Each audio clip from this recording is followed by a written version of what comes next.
Hello दोस्तों, आज हम लोग इस लेक्चर में पार्ट 9 करेंगे, जिसमें है उदाहरण 2.1, 2.2, 2.3 और जो भी उदाहरण हो सकेंगे इसमें करेंगे। तो इस लेक्चर में हम लोग उदाहरण को करेंगे। तो सबसे पहले उदाहरण देखते हैं बुक में क्या दिया है। इसमें सबसे पहला उदाहरण यहाँ पर दिया हुआ है कि ए 1 डिग्री 1 आर्क मिनट एवं 1 आर्क सेकेंड के कोणों के मान रेडियन में परिकलित कीजिए और 360 अंश बराबर 2 पाई रेडियन और 1 अंश बराबर 60 डिग्री एवं 60 अंश मिनट। यहाँ पर ये जो दिया हुआ है ये मिनट की साइन है एवं 1 मिनट बराबर 60 सेकंड लीजिए। तो यहाँ पर हम लोग इसको डिग्री को बदलेंगे, किस में, रेडियन में। 1 डिग्री को, 1 आर्क मिनट को अर्थात 1 मिनट को हम लोग बदलेंगे रेडियन में और 1 आर्क सेकंड को भी रेडियन में बदलेंगे। तो आइए इस क्वेश्चन को देखते हैं। पहला है उदाहरण 2.1। 2.1 में पहले वाले में है ए वाले में कह रहा है कि 1 डिग्री का मान ज्ञात कीजिए। हम जानते हैं और दिया भी हुआ है कि 360 डिग्री बराबर होता है 2 पाई रेडियन। 2 पाई रेडियन होता है, ठीक है। रेडियन को RAD लिखते हैं, ठीक है। 360 डिग्री में तो 1 डिग्री में कितना रेडियन होगा, तो 1 डिग्री बराबर हो जाएगा यहाँ पर 2 पाई बटा 360 रेडियन हो जाएगा, ठीक। इतना हो जाएगा। अब 1 डिग्री में इतना रेडियन होता है तो यहाँ से इसको कट कर दीजिए, ये हो जाएगा 180 और 1 अर्थात 1 डिग्री बराबर यहाँ से मिल गया पाई बटा 180 अंश 180 रेडियन, ठीक। अब पाई का मान कितना होता है, 3.14। तो यहाँ पर हम लिख सकते हैं 1 डिग्री बराबर 3.14 बटा 180 रेडियन, ठीक है। 180 रेडियन। अब 180 का जब 3.14 में भाग देंगे दोस्तों तो आपको मिलेगा 0.071 0.017। ये 7 है और 1 है 7 4 4 ऐसे आगे जाएगा। तो इसको आप रेडियन इतना आएगा। तो 1 डिग्री बराबर इसको लिख सकते हैं आप, इसको लिख सकते हैं, यहाँ पे दशमलव लगा दीजिए 1 अंक मिला करके, तो 1.74। ये 4 4 बार बार आए तो इसको 5 कर लीजिए, ठीक है। अब 2 अंक दशमलव इधर लाए हैं तो गुणे 10⁻⁻2 हो जाएगा और रेडियन। यही 1 डिग्री में इतना रेडियन हो जाएगा, ठीक है। 1 डिग्री में इस डिग्री को हम लोगों ने रेडियन में बदल लिया। बी वाला इसमें है, बी वाला कह रहा है कि 1 आर्क मिनट, 1 मिनट या इसको पढ़ते हैं 1 आर्क मिनट पढ़ते हैं इसको, में कितना रेडियन होगा, इसको रेडियन में परिकलित करना है। तो दोस्तों हम जानते हैं कि 1 डिग्री बराबर होता है 60 मिनट का, ठीक है। 60 आर्क मिनट बोल सकते हैं आप, हमारी NCERT में आर्क मिनट ही लिखा है तो आर्क मिनट लिख देते हैं, ठीक है। 1 डिग्री बराबर होता है 60 आर्क मिनट के। अब इसकी वैल्यू यहाँ पर हम लोगों ने अभी सॉल्व किया है तो किसके बराबर होता है, 1.745 गुणे 10⁻⁻2 रेडियन होता है, ठीक। इतना रेडियन होता है। अब पूछा है कि 1 आर्क मिनट में, तो 1 arc minute, 1 arc minute, 1 arc minute की वैल्यू निकालनी है। तो 1 आर्क मिनट में कितना रेडियन होगा, तो बराबर इसका क्या हो जाएगा, भाग हो जाएगा 1.745 गुणे 10⁻⁻2 और बटा एक कितना हो जाएगा 60, ठीक है। बटा हो जाएगा यहाँ पे 60 हो जाएगा, इतना आ गया रेडियन आ गया। अब इसका जब इसमें भाग करेंगे तो 1 आर्क मिनट में आ जाएगा। भाग करने पर हमने भाग किया है तो इसलिए हम पहले लिख देते हैं 0.8 गुणे 10⁻⁻4 रेडियन आएगा, या इसको आप लिख सकते हैं 2.91 कर सकते हैं इसको, ठीक है। गुणे 10⁻⁻4 रेडियन लगभग में इसका आंसर आएगा। ठीक है, तो एक आर्क मिनट का ये मान आ गया, ये आंसर आ गया। ठीक है, आइए सी वाला देखते हैं। सी वाले में कह रहा है दोस्तों कि इसमें क्या करना है कि एक आर्क सेकेंड, अर्थात एक, ऐसे लिखते हैं एक आर्क सेकेंड, ऐसे लिखते हैं या आर्क सेकेंड लिखा जाता है, का मान रेडियन में परिकलित करना है, इसको रेडियन में कन्वर्ट करना है। तो हम जानते हैं कि एक आर्क मिनट बराबर होता है, एक आर्क मिनट बराबर होता है 60 आर्क मिनट के। ठीक है, इतने के बराबर होता है, एक आर्क मिनट में 60 आर्क सेकंड का होता है, सॉरी, एक आर्क मिनट बराबर होता है 60 आर्क सेकंड के। या इसको आप लिख सकते हैं एक आर्क मिनट बराबर 2.908 या 9 लिख सकते हैं। अभी हम लोग पीछे हल किए हैं -4 रेडियन के। ठीक है, इतना होता है। तो यहाँ पर हमें निकालना है एक आर्क सेकंड, तो एक आर्क सेकंड बराबर हो जाएगा 2.908 बटा का गुणे 10⁻⁻4 और बटा का 60 हो जाएगा। ठीक है, रेडियन इतना आ गया। अब इसका इसमें भाग कर दीजिए। जब इसका इसमें भाग करेंगे दोस्तों तो हमको मिलेगा 4.847 गुणे 10⁻⁻6 रेडियन, या आप इसको पा सकते हैं 4.85 कर दीजिए यहाँ पे, गुणे 10⁻⁻6 रेडियन लगभग। ठीक है, तो ये एक आर्क सेकंड की वैल्यू यहाँ पर हम लोगों ने प्राप्त कर लिया। इस प्रकार से पहला उदाहरण लग जाता है। दूसरा उदाहरण देखते हैं। दूसरे उदाहरण यहाँ कह रहा है कि एक व्यक्ति अपने पास की किसी मीनार के अपने से दूर का आकलन करना चाहता है।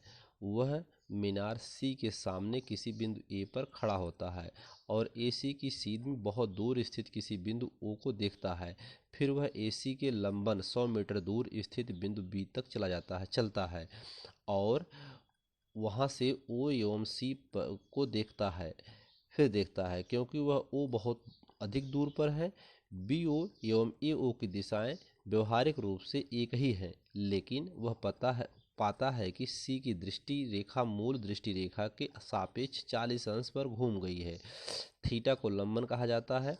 ठीक है, उसकी मूल स्थिति ए से मीनार सी की दूरी का आकलन कीजिए। तो इस सवाल को लगाते हैं और देखते हैं। तो यहाँ पर देखिए, सबसे पहले जो फिगर दिया हुआ है उस फिगर में सबसे पहले समझते हैं। उदाहरण नंबर 2.2 है।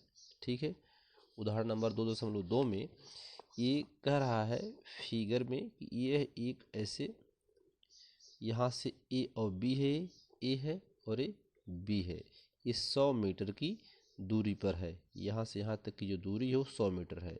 और ये कह रहा है कि यहाँ से ये थीटा कोण पर है। कितने कोण पर? थीटा कोण पर। तो यहाँ भी कितना होगा? थीटा होगा। ठीक, अब कोई वस्तु ओ है, यहाँ पर ये वस्तु है, मान लीजिए ओ है, और इस बिंदु को सी मान लेते हैं। ठीक, अब व्यक्ति जो है मीनार सी है, बिंदु ए से खड़ा होकर के देखता है, तो ए सी के सी से बहुत दूर बिंदु ओ को पाता है। फिर ए सी से 100 मीटर दूरी पर बी पर चला जाता है। तो जब बी पर जाता है तो वहाँ से ओ सी ए आता है, ओ एवं सी को फिर देखता है। तो यहाँ से ओ को, फिर यहाँ से सी को देखता है। जब देखता है तो वह जो है कि यहाँ पर ओ बहुत दूर उसको फिर मिलता है। तो ये कह रहा है कि जो बी ओ है और जो ए ओ है यह व्यवहारिक रूप से एक ही है, लेकिन जो उसका सापेक्ष कोण है मूल दृष्टि से जहाँ से वो देखता है वह थीटा अंतर पाता है। मतलब थीटा मतलब लंबन कोण, इतना अंतर पाता है, अर्थात 40 डिग्री का अंतर पा जाता है उसमें। तो ए से मीनार सी की दूरी पूछ रहा है, ए और सी की दूरी पूछ रहा है यहाँ पे। तो बहुत सिंपल सा क्वेश्चन है। तो इसमें दिया हुआ है लंबन कोण थीटा बराबर 40 डिग्री दिया हुआ है। हम जानते हैं कि tan थीटा बराबर होता है, क्या होगा यहाँ पे, ए बी बटा ए सी हो जाएगा। ए बी बटा ए सी, आधार बटा कर, यहाँ से ए सी निकाल लीजिए। तो ए सी बराबर क्या हो जाएगा? ए सी बराबर हो जाएगा ए बी बटा tan थीटा के। ठीक है, अब ए बी का मान कितना है? 100 है। तो ए सी बराबर यहाँ से मिल जाएगा 100 बटा tan थीटा, अर्थात tan थीटा मतलब tan 40 अंश हो जाएगा यहाँ पे, tan 40 अंश tan, tan 40 अंश हो जाएगा, तो ये हो जाएगा 100/। अब tan 40 अंश का मान होता है 0.8391 होता है। ठीक है, अब AC बराबर यहाँ पर इसका इसमें हम भाग कर देंगे तो हमको मिलेगा 119.175, 119.175 ऐसे डाट डाट आगे करके मिलेगा। tan थीटा का मान इतना होता है, आपको याद करना होगा इसको। तो AC बराबर इसको यहाँ पे ले सकते हो, AC बराबर इसको ले सकते हो 119 अर्थात 119 मीटर ले सकते हैं, मीटर लगभग। ठीक है, तो ये इसका आंसर, AC की दूरी पूछा हुआ था, तो यहाँ पर इसका आंसर आ गया। ठीक है, आइए अगला उदाहरण देखते हैं। उदाहरण 2.3 है। पृथ्वी के दो व्यास्तः विपरीत बिंदुओं A एवं B से चंद्रमा का प्रेक्षण किया गया। प्रेक्षण की दो दिशाओं के बीच चंद्रमा एवं पर अंतरित कोण थीटा की माप 1 × 54 है। पृथ्वी का व्यास लगभग 1.276 × 10⁻7 मीटर है। पृथ्वी से चंद्रमा की दूरी का अभिकलन कीजिए। तो बहुत सिंपल सवाल है, बस समझते हैं थोड़ा से। ये यहाँ पर सबसे पहले एक फिगर ड्रा कर लेते हैं, जो हम लोग पीछे इस प्रकार से पढ़ते आ रहे हैं, इसी प्रकार के फिगर को। तो यहाँ पर ये जो दूरी है ये B है और A और B है। अब चंद्रमा मून जो है, यहाँ पर मान लीजिए ये बिंदु मून है अर्थात चंद्रमा है, और कितने कोण पर है, थीटा पर है। ये दूरी D है, ये दूरी D दूरी मान लेते हैं इसको। ठीक है, अब पहली बात दिया क्या है, थीटा बराबर दिया हुआ है। क्या कह रहा है, देखिए पहले सबसे पहले फिर फॉल्स पढ़ते हैं। कह रहा है पृथ्वी के दो व्यास्तः विपरीत दिशाओं, विपरीत बिंदुओं A और B। ये पृथ्वी मान लीजिए B बेस है, A और B बीच की दूरी है। ठीक है, यहाँ से प्रेक्षण किया जाता है, तो दो दो दो दिशाओं के बीच चंद्रमा पर जो अंतरित कोण होता है, एक बार यहाँ से देखेगा, अगर एक बार बाईं आंख से देखेगा यहाँ पर, और एक बार दाईं आंख से देखेगा यहाँ पर, तो ये अर्थात मून को देखेगा खड़ा होकर के व्यक्ति, दोनों आंखें हैं यहाँ पर देख रहा है, इनके बीच का कोण जो बन रहा है वो थीटा बन रहा है। ठीक है, अब अंतरित कोण थीटा की जो माप है वह 1 × 54 है, और लगभग इसका पृथ्वी का जो व्यास है 1.276 × 10⁻7 मीटर है। तो यहाँ पर पृथ्वी से चंद्रमा की दूरी परिकलित करनी है, इसको निकालना है अर्थात D निकालना है। ठीक है, ये निकालना है। तो इसमें दिया हुआ है थीटा बराबर क्या दिया है, 1 × 54 दिया हुआ है। दोस्तों हम जानते हैं कि 1 अंश बराबर होता है 60 मिनट के। 1 अंश बराबर कितना होता है, 60 मिनट के होता है। तो थीटा बराबर हमें क्या निकालना है, यहाँ पर देखिए 1 अंश है तो यहाँ 60 लिख देंगे, यहाँ पर 54 है तो 54 है, तो यहाँ पर हो जाएगा कितना, 1 अंश बराबर 60 मिनट के। 1 अंश बराबर 60 मिनट के, तो एक लाइन खींचेंगे ऊपर। 1 अंश बराबर होता है 60 मिनट के, हम जानते हैं ये होता है। ठीक है, जहाँ और प्लस 54 इसी में और जोड़ देंगे, ये और ये 54 जोड़े, थीटा बराबर कितना आ गया, 114 मिनट आ गया। ये थीटा का मान आ गया 114 मिनट आ गया। अब यहाँ पर इसको सेकंड में बदल दीजिए, तो थीटा बराबर क्या हो जाएगा, 114 और गुणे 60 से इसी में गुणा कर दीजिए, तो किसी में बदल गया, ये सेकंड में बदल गया थीटा। यह कोण किसी में बदल गया, थीटा में, क्योंकि हम जानते हैं कि 1 मिनट बराबर होता है 60 सेकंड के। ठीक है, और एक चीज़ ये भी जानते हैं कि 1 सेकंड बराबर होता है, 1 मिनट बराबर 60 सेकंड, 1 सेकंड बराबर होता है, अभी हम लोग सॉल्व किए थे पिछले सवाल में, 4.85 × 10⁻6 रेडियन होता है। ठीक है, ये भी जानते हैं इतना रेडियन होता है। तो यहाँ पर इसका मान रख दीजिए, थीटा बराबर क्या हो जाएगा, 114 × 60 गुणे, इसको हम लोग रेडियन बदल रहे हैं। ठीक है, रेडियन बदलेंगे, एक रेडियन में इतना होता है, तो 4.85 × 10⁻6 रेडियन हो जाएगा। ठीक है, इतना रेडियन हो गया। अब थीटा बराबर इसका जब गुणा करेंगे दोस्तों, तो आपको मिलेगा 3.32 × 10⁻2 रेडियन आ जाएगा। ठीक है, अब पृथ्वी एवं चंद्रमा के बीच की दूरी हमें क्या निकालना है, पृथ्वी एवं चंद्रमा के बीच की दूरी क्या है, D है। इसका सूत्र होता है D बराबर B/θ, ये फार्मूला होता है। ठीक है, इसका हम लोग निगमन भी किए हैं।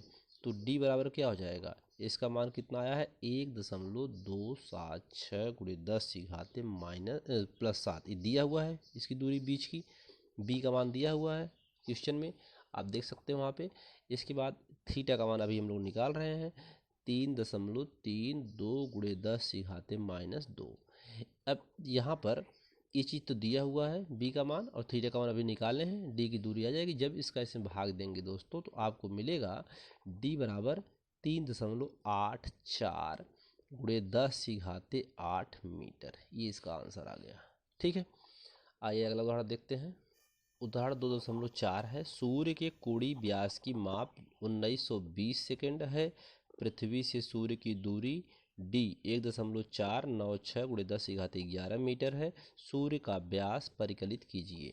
ठीक है, तो सूर्य का व्यास निकालना है, तो सिंपल सा क्वेश्चन है। इसमें पहले सूर्य का कोणीय व्यास अल्फा बराबर कितना दिया है, 1920 अंश दिया है। 1920 अंश को रेडियन बदल लीजिए पहले, तो 1920 और गुणे एक रेडियन का मान होता है 4.85 गुणे 10 - 6 रेडियन होता है, ये हम लोग निकाले हैं। तो इसको ले सकते हो, जब गुणा कर दोगे इसमें तो 9.31 गुणे 10 - 3 रेडियन आ जाएगा। ठीक है, ये अल्फा का मान आ गया यहाँ पे। इसके बाद सूर्य का व्यास निकालना है, क्या निकालना है, सूर्य का व्यास। सूर्य का व्यास डी बराबर यहाँ पे मिल जाएगा अल्फा इंटू डी।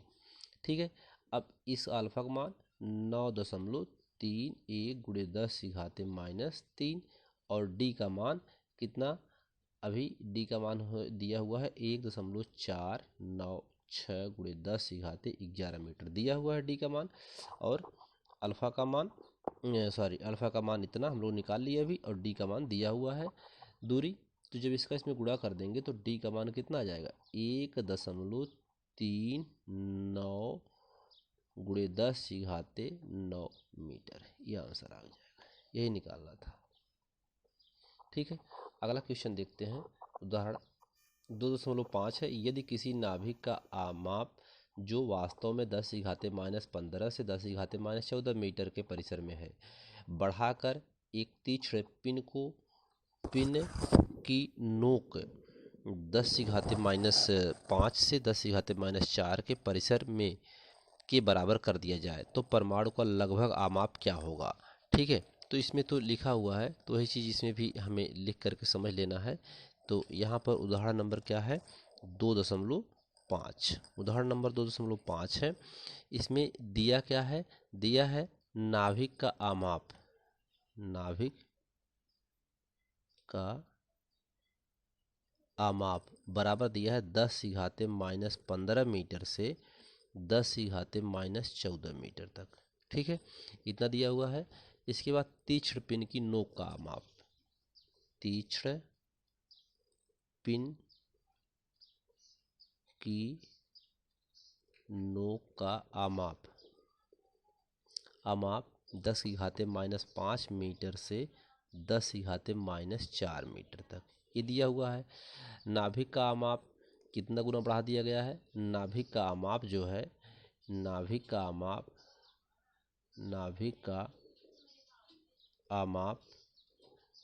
10 - 10 मीटर गुणा बढ़ा दिया गया है, गुणा बढ़ा दिया गया है, बढ़ा दिया गया है।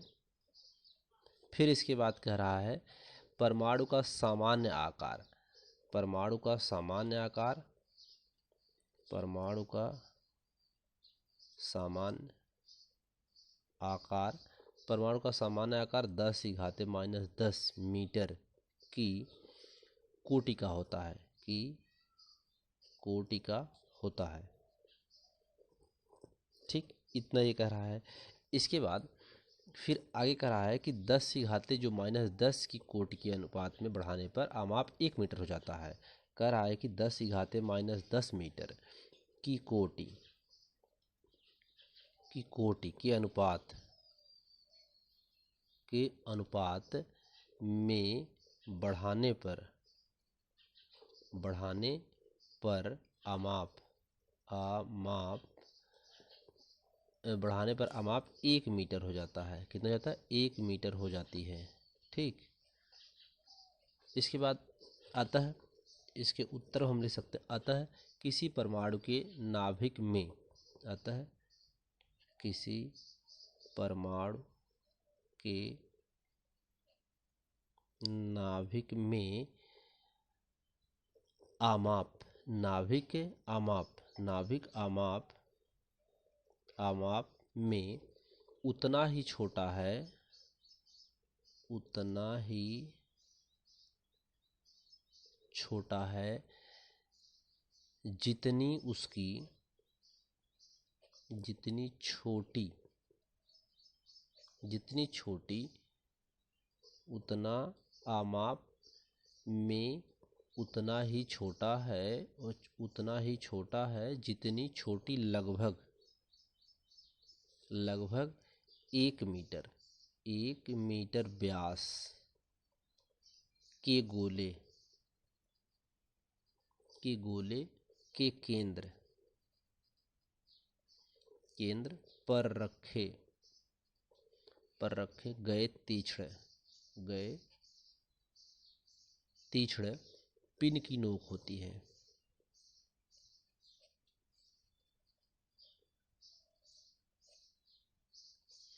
तो इस लेक्चर में इतना ही। धन्यवाद। दोस्तों, इस लेक्चर में भौतिक विज्ञान कक्षा 11 एनसीईआरटी पर आधारित पूरा कंप्लीट कोर्स करवाया जाएगा। इसमें आपको एक तरफ से नोट्स मिलेगा और पूरा हल मिलेगा। आपको किसी भी प्रकार को आपको कोई दिक्कत नहीं होगी।